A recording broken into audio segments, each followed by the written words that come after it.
रेवाड़ी के नागरिक अस्पताल पहुंची स्वास्थ्य मंत्री आरती सिंह राव।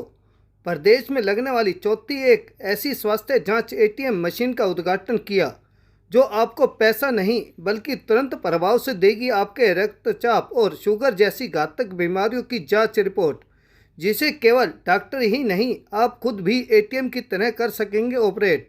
वहीं दूसरी ओर उन्होंने बाल्की माजरा एम्स का नाम रेवाड़ी के शहीद सिद्धार्थ यादव के नाम पर करने को लेकर कहा करेंगे पैरवी। इस मौके पर उनके साथ रेवाड़ी से भाजपा विधायक लक्ष्मण सिंह यादव और जिला अध्यक्ष वंदना पोपली भी रही मौजूद। स्वास्थ्य मंत्री आरती सिंह राव ने कहा कि रेवाड़ी अस्पताल में यह स्वास्थ्य जांच मशीन लगने से मरीजों को डॉक्टर के पास जाकर बीपी और शुगर सहित 60 बीमारियों की जांच नहीं करवानी पड़ेगी, बल्कि यह सभी कुछ मरीज खुद इस मशीन को ऑपरेट कर जांच रिपोर्ट हासिल कर सकेंगे। उन्होंने नागरिक अस्पताल और सड़क के उस पार ट्रामा सेंटर के बीच बने फुट ओवर ब्रिज के दोनों ओर लगी लिफ्ट को जल्द चालू करवाने के दिए निर्देश प्रशासनिक अधिकारियों को दिए, ताकि ट्रामा सेंटर से पार्थिव शवों को सड़क से नहीं बल्कि लिफ्ट से अस्पताल में बने मोर्चरी तक लाया जा सके। मेरी शक्ल नहीं दिखाई। आज के कार्यक्रम के बारे में सबसे पहले तो आज बहुत खुशी का दिन है। CSR के थ्रू यहाँ गौरव जी भी आए हुए हैं पीछे। हमारी कंपनी है RSBL जिसने CSR दिया है, और 4 ऐसी ATM मशीन लगी हैं दक्षिण हरियाणा में। एक गुड़गांव में लगी है, एक पटौदी में लगी है, एक रेवाड़ी में और एक अटेली में। तो आज के दिन 4 मशीनें लगी हैं और इसमें बहुत सारी सुविधाएं हैं। जहाँ तक ब्लड प्रेशर की बात हो, शुगर की बात हो, अनीमिया की बात हो, स्टेथोस्कोप, प्रीनेटल, बहुत सारी सुविधाएं मिलेंगी। और आगे चल के अगर हमें कहीं चेकअप करवाना या लगता है हमें कि देखो हमारा ब्लड प्रेशर ज़्यादा, हमें डॉक्टर की ज़रूरत नहीं, हम इस मशीन के पास डायरेक्टली आ सकते हैं और अपना ब्लड प्रेशर चेक करवा सकते हैं और डॉक्टर को से संपर्क कर सकते हैं डायरेक्टली। मैडम यहाँ पर ना 4 लिफ्ट लगी थी, ताकि तो ट्रॉमा सेंटर के अंदर किसी की डेथ हो जाती है तो मोर्चरी तक लाने के लिए सड़क के रास्ते ना लाया जाए, वो उनका काम अधूरा। FOB फुट ओवर ब्रिज की बात हो रही है यहाँ पे। मैंने ADC ma'am is also here today. मैंने बात की है इस बारे में और मेरे पिताजी राविंद्रजीत सिंह ने जी भी बहुत की है कि ये लिफ्ट क्यों नहीं लगी अभी तक, क्या कारण है कि ये लिफ्ट इतना वक्त लगा रही है। तो आज मैंने एक मीटिंग रखी है शाम को। ADC मैम कुछ कहना चाहेंगी इस बारे में? 2 लिफ्ट हमारी एकदम तैयार है मैम। हाँ। लिफ्ट अभी ऑपरेशनल हो जाएंगी मैम। बाकी कब हो जाएंगी? आज, कल, परसों हो जाएंगी मैम, विद इन लाइक। लेकिन वो एक ही साइड की हो रही है ना? नहीं, एक साइड की एक और दूसरी साइड की एक। हाँ। और 2 और lift ma'am with in 1 month. उनका बस एक परमिट बचा हुआ है मैम। वो जैसी आता है अब जल्द से जल्द करवाएं, क्योंकि ये बात अब बहुत लंबी खिंच चुकी है।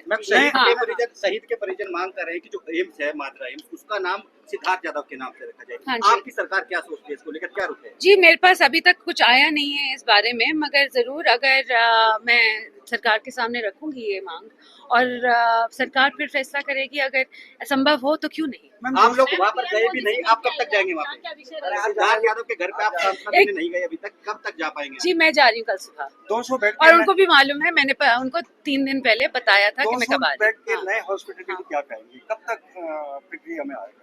200 बेड की मैं अभी ज़मीन का जायज़ा करने गई थी पिछली बारी, और कल सुबह फिर एक बारी बैठ के मैं फिर जायज़ा करने जा रही हूँ, क्योंकि मैं सब जगह देखना चाहती हूँ कि सबसे अच्छी ज़मीन कौन सी हो सकती है एक सिविल अस्पताल के लिए। तो पूरा जायज़ा लेके ही मैं फिर एक पॉइंट पे पहुँचूंगी। हमारी स्वास्थ्य मंत्री से काफी अपेक्षा है रेवाड़ी की जनता को, किस प्रकार की आगे रणनीति रहेगी ताकि और सुविधाएं ज्यादा मिल सके? जी, रणनीति तो यही है कि पहले तो हम सिविल अस्पताल पहले खड़ा करें, अगर हो सकता है तो आगे आने वाले वक्त में हमें मेडिकल कॉलेज भी मिलना चाहिए, क्योंकि डिस्ट्रिक्ट की बात है।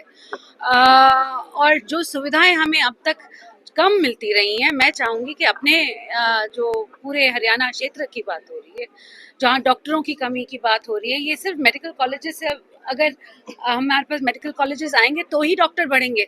आज के दिन बहुत ज़्यादा कमी पड़ी है और हम उसी कमी को पूरा करने में लगे हुए हैं।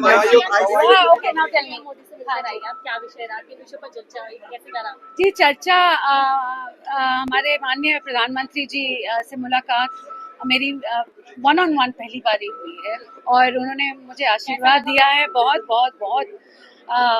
मैं बयान नहीं कर सकती मुझे कैसा लगा। बहुत बहुत ज़्यादा खुशी हुई। साथ साथ में प्रधानमंत्री जी वैसे ही हमेशा महिलाओं के लिए हमेशा तट पे रहते हैं और उन्होंने महिलाओं के लिए इतना सारा काम किया है आज के दिन। और साथ साथ हेल्थ के डिपार्टमेंट में भी आयुष्मान के बारे में बात हुई। ओके,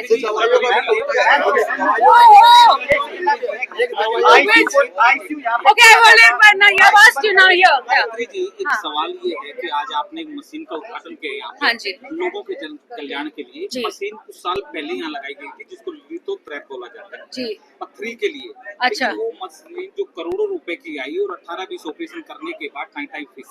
अच्छा। अब क्या प्रयास उसकी मेंटेनेंस के लिए 30 लाख रुपए बताए जा रहे हैं। अच्छा। वो बता रहे हैं हेल्थ सालाना। डिपार्टमेंट की तरफ से उसका हाँ। कोई बजट इशू नहीं हो रहा। हाँ क्या जी। कहेंगे? ये कब लगी थी मशीन? 6 साल पहले। 6 साल पहले लगी एक थी। बड़ी समस्या है। हाँ जी जी, नहीं मैं पता करती हूँ इस बारे में क्योंकि मुझे अभी मालूम नहीं है। आप हाँ। जो 31 मार्च कह रहे थे क्लास चालू होने की, ओपीडी शुरू होने की, ओपीडी शुरू होने की, क्लास की नहीं, ओपीडी की बात। तो मैं अभी जा रही हूँ इसके बाद सीधा एम्स का मुआयना करने और पूछने कि क्या कब ओपीडी, क्योंकि 31 मार्च या 30 अप्रैल, इनमें 30 अप्रैल की बोली थी हमने, अगर मुझे याद है तो 30 मार्च 30 अप्रैल कंफ्यूज मत करो, 30 अप्रैल की बोली थी हमने और वही मुआयना करने जा रही हूँ इसके बिल्कुल बाद कि हम कब तक खुल सकते हैं। ठीक है।